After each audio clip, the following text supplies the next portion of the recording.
नमस्ते सबैलाई। आज चाहिँ हामी यो चार्ट एनालाइसिस गर्नेछौँ। आज दिनभरि के भयो र कस्तो मोमेन्टम बनायो भन्ने कुराहरू हेर्नेछौँ। पहिला सुरु यो चार्ट एनालाइसिस 1 मिनटको चार्ट हेर्नेछौँ। आज दिनभरिको तपाईले देख्न सक्नुहुन्छ। दिनभरि मार्केट आज चाहिँ अप ट्रेन्ड हायर हाई बनाउँदै गयो। एकदम राम्रो र्याली बनाएको थियो।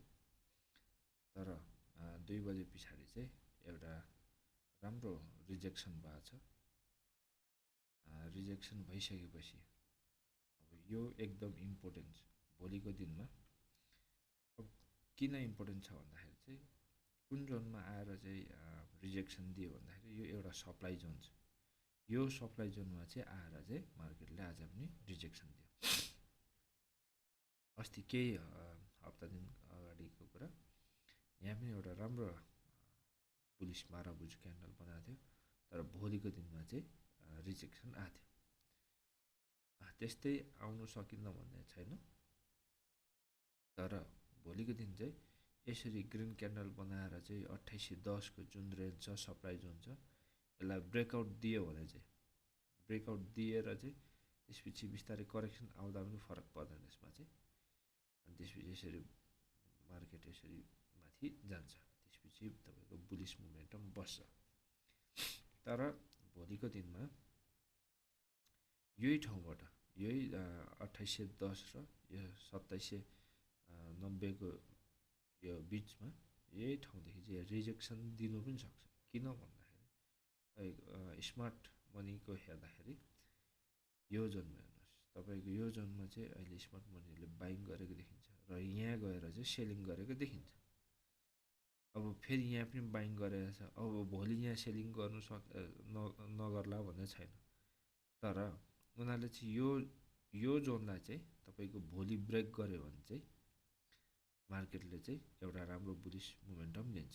यो 2960 तिरको मार्केटले चाहिँ त्यसपछि यो र्याली स्टार्ट गर्छ।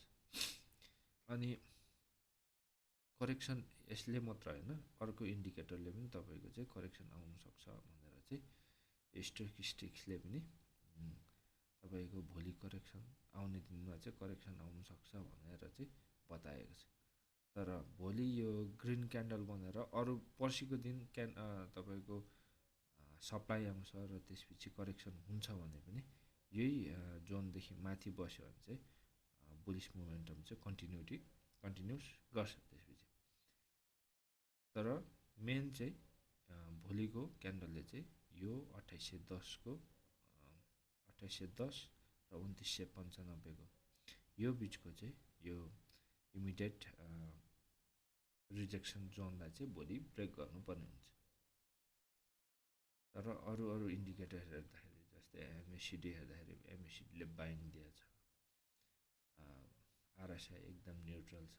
आरएसआई को मोमेन्टम एकदम राम्रो छ।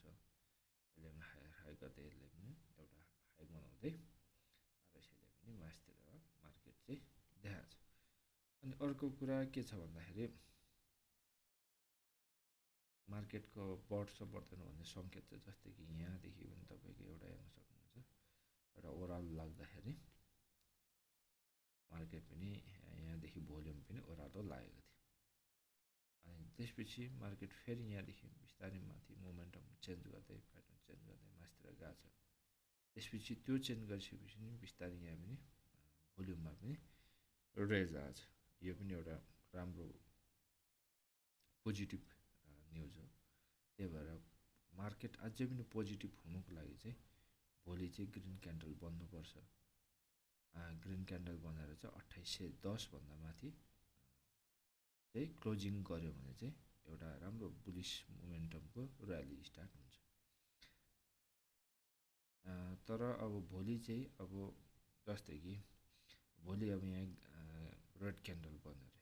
रेड क्यान्डल बनिसकेपछि रिजेक्सन दिइसकेपछि चाहिँ मार्केट पनि फेरि अझै पनि साइडवेजमा जान्छ। साइडवेजमा जाँदाखेरि चाहिँ मार्केटको के हुन्छ भन्दाखेरि चाहिँ अझै पनि मार्केटले यो जोनमा एउटा 2700 को जोनमा राम्रो एउटा सपोर्ट बनाएको छ। अनि अर्को यो 2700 जोन एउटा भयो भने अर्को जोन चाहिँ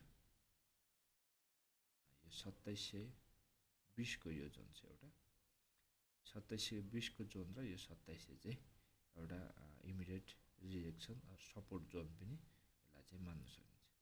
यसरी नै मार्केट चाहिँ भोलिको दिनमा चाहिँ यहाँदेखि चाहिँ रिजेक्सन आयो भने चाहिँ मार्केट चाहिँ यो 2700 को र 2720 को रेन्जमा चाहिँ मार्केट साइडवाइज जान सक्छ।